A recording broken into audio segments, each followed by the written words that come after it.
박근혜 대통령으로 좀 넘어가 봐야 될 것 같은데요. 네. 유영하 변호사가 이상한 일을 하고 있어요. 변호사 모집 광고를 냈죠. 아, 예, 그랬죠. 예. 그 뭐 변호사단 내부에서도 지금 뭐 손발이 안 맞나느니 아니면 뭐 이런저런 얘기가 나오고 있는데 뭐 특히 뭐 손범규 변호사가 뭐 접견을 신청했다는 것도 자기한테 알리지 않았다라고 되게 뭐 불쾌감을 표하는 말도 했다고 해요. 유영하 변호사가 접견 신청한 거를 손범규 변호사가 공동 변호인이잖아요. 예, 몰랐다. 자기가 손범규가. 몰랐다. 네. 손범규 변호사는 검찰 조사받으러 갈 때 네. 검찰 조사에 성실히 임하겠다. 라고 하는 얘기도 나중에 언론에 나온 거 보면 그렇게 메시지가 나갈 줄 몰랐다. 네. 그때도 그랬단 말이에요. 근데 그 전에 삼성동에서 무슨 얘기가 나왔었냐면 내일 검찰 조사 앞두고 입장 발표가 있겠다 이랬단 말이에요. 네. 근데 입장 발표 없이 들어가면서 29자의 간단한 네. 검찰 조사에 충실히 임하겠다. 그럼 나중에 손범규 변호사가 뭐라 그런 거 아니에요, 그거 갖고? 뭐 그렇죠. 그때도 손발이 안 맞았던 건데. 네, 뭐 계속 손발이 안 받고 있는 것 같고, 근데 뭐 지금 박근혜 전 대통령은 어쨌거나 유영하 변호사를 굉장히 좀 신뢰를 하고 있는 듯이 뭐 접견도 계속 유영하 변호사가 하고, 그리고 또 유영하 변호사 최근에 뭐 자기 법률사무소에 뭐 3년 미만 변호사를 채용을 한다고 그렇게 공고를 냈다고 하네요.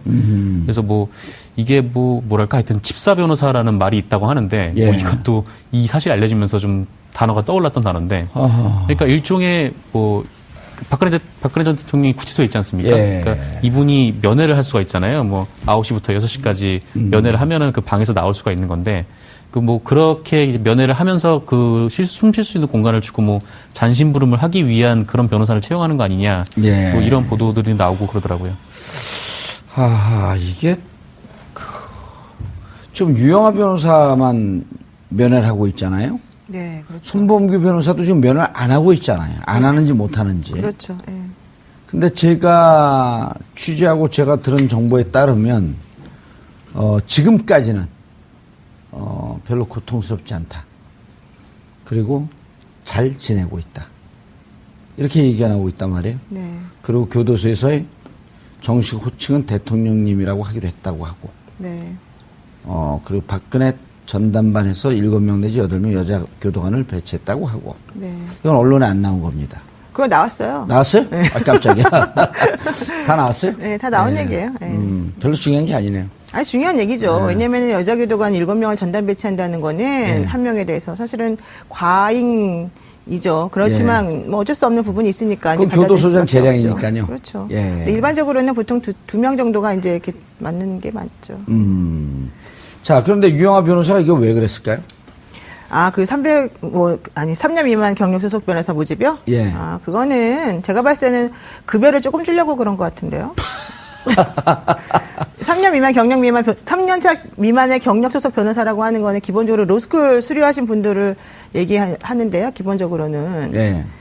그분들의 이제 급여가 예전보다는 많이 낮아졌기 때문에 이 임금 수준이. 그러니까 어디에 쓰려고? 뭐 여러 가지 이제 잡일을 시키시겠죠. 뭐 서면 수습게 하고 뭐 잡일을 시키려고.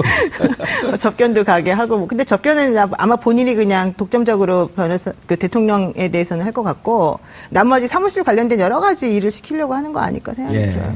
뭐 만약에 필요하다면 서면 작업도 시키고 뭐도 시키고 하려고 하겠죠. 언론에 안 나온 얘기 하나 해드릴까요? 네. 사람들 못 보고 이렇게 커튼 치고 있대요. 누가요? 대통령님이? 예, 대통령 그 방에 방 주위에다가 못 보게 지나가다. 그렇죠. 차단막 같은 거 해놨죠. 그거 나오지 않았어요? 그것도 또 나왔어요? 예.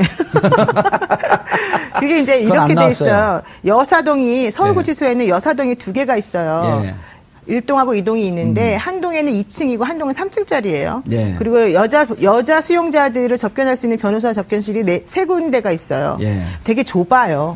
그래서 이제 박 대통령은 그중에 이제 한쪽 구석에 이렇게 방을 마련해서 예전에 미군들이 사용하던 소파 협정에 의해서 미군들 수용됐을 때. 그 방을 지금 이제 사용하고 있는 거잖아요. 그래서 앞에 이제 차단막대 만들어 놓고 또 뭐 교도관도 7명을 이렇게 2인 1조로 해서 번갈아 가면서 그분을 이제 다른 사람들과 접촉을 막기 위해서 이제 하고 있다는 얘기인데요. 예. 그러다 보니까는 사람들의 눈에 띄는 걸 싫어해서 앞에다 이렇게 다 막아놓고 아무도 이제 보지 못하게 하는 거고 특히 박근혜 전 대통령은 자기의 맨 얼굴을 사람들한테 보이는 걸 제일 싫어해요. 그럼 확인이 된 거예요? 네, 그렇죠. 그래서 자기 얼굴을 아무도 못 보는 거야. 유영하 변호사 이외에는. 그러니까 유영하 변호사는 어쩔 수 없이 이제 변호사로서 볼 수밖에 없으니까 그분은 이제 드리지만 나머지는 제가 보기에는 아마도 안 드릴 가능성이 크죠.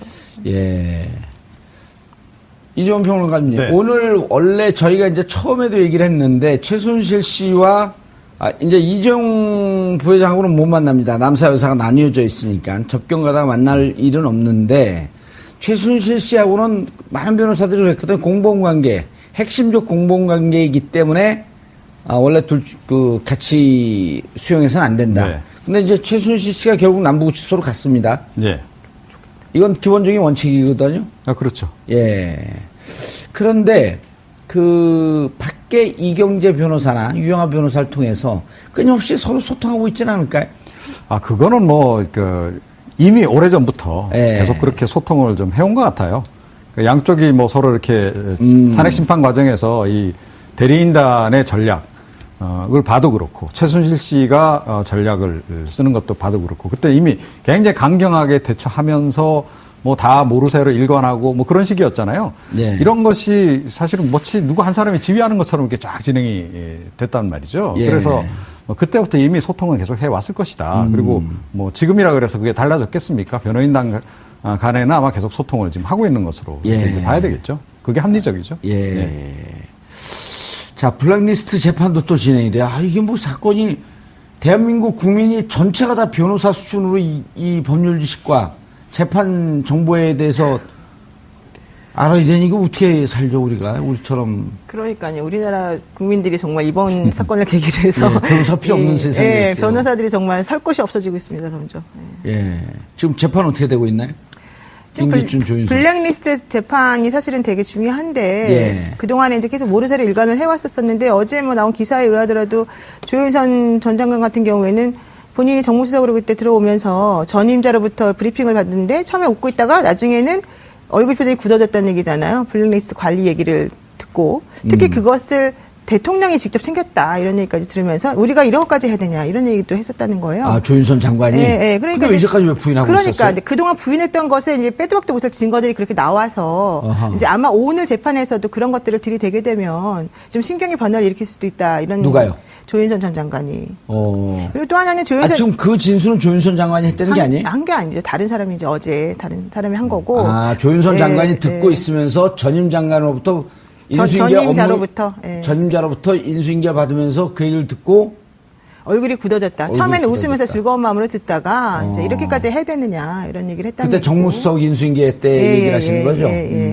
그렇게 됐고 그래서 이제 오늘 재판하게 되면 과연 이 사람이 견딜 수 있을까? 또 중요한 건 지금 조윤선 전 장관의 심리적 변화가 사실 매우 중요합니다. 예. 그분이 지금 구치소 생활을 잘 못 견뎌가지고 귤만 드시고 엄청나게 지금 말랐다는 거잖아요. 그리고 남편하고 하루 종일 그 접견실이 3개밖에 없는데 접견실을 아침부터 밤까지 계속 자기 혼자 독점적으로 사용하다시피 하고 있어요 지금. 그 변호인 접견은 그 시간 제한이 없으니까. 없죠. 그러니까 그러면서 남편하고 계속 이제 그런 소통을 하고 있는데 얼마나 답답하겠습니까?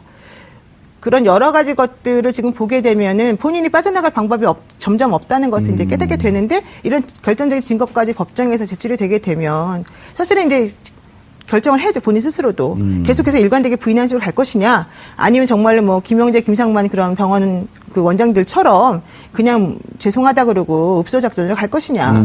사실 그럴 수밖에 없어요. 이미 조윤선 장관은 그쪽으로 좀 틀었다고 이렇게 보이지 않나요? 그렇게 될 수밖에 없죠. 얼마나 불안하고 강박 증세까지 보이는데 사실 그 안에서 잘 못 견디고 있는 게 사실이거든요. 안 갔다 왔잖아요. 저는 구치소는 안 가봤는데 이제 거기 들어간 사람들이 의뢰인들이 많잖아요. 제 의뢰인들이. 무척 떨죠.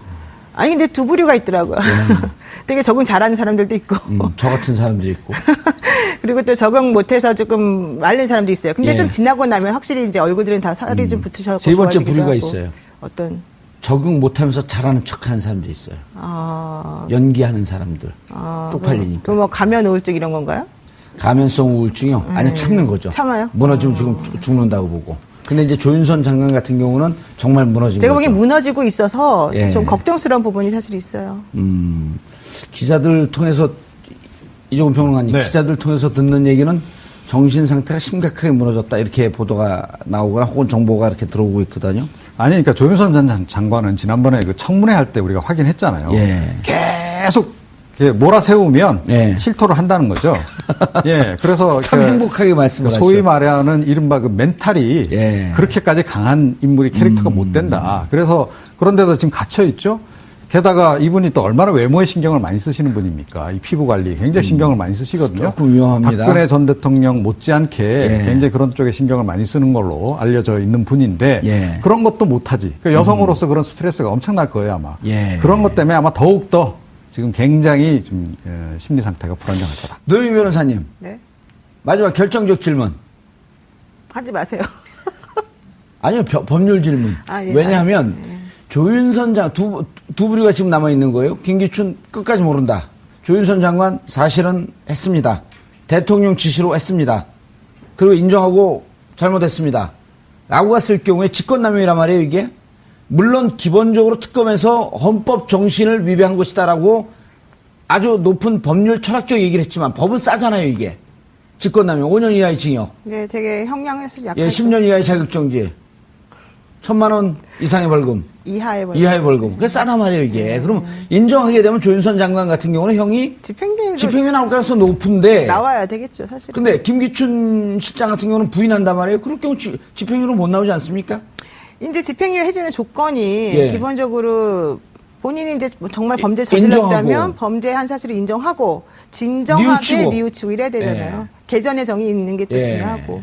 그런데 만약에 조윤선 전 장관 같은 경우에 죄송하다. 내가 나중에 알았는데 박근혜 전 대통령을 좀 보호해야 된다는 생각 때문에 그런 식으로 잘못된 말을 하게 되었다라는 식으로 지금 얘기가 나오게 되면 또 그럴 수 있죠. 근데 지금 국회에서의 그 증언 및 뭐 그 감청에 관한 법률인가 그거의 예. 위반이잖아요. 지금 예. 그분들이 다 위증했다는 아직 혐의로. 고발했는지 안 했는지, 그것도 네, 고발했네요. 고발했잖아요. 고소를 네, 예, 그래서 그- 그게 1년에서 10년 사이에 그 징역형을 선고하게끔 되어 있는 범죄거든요. 예. 근데 사실 이제 그걸 따지면 같이 한 사람에 대해서 여러 가지 범죄 혐의가 들어가 있는 거기 때문에 반드시 5년 이하만 들어가는 건 아니니까 세질 수는 있어요. 예. 그렇지만 그럼에도 하지만- 불구하고 집행유예는 가능하죠.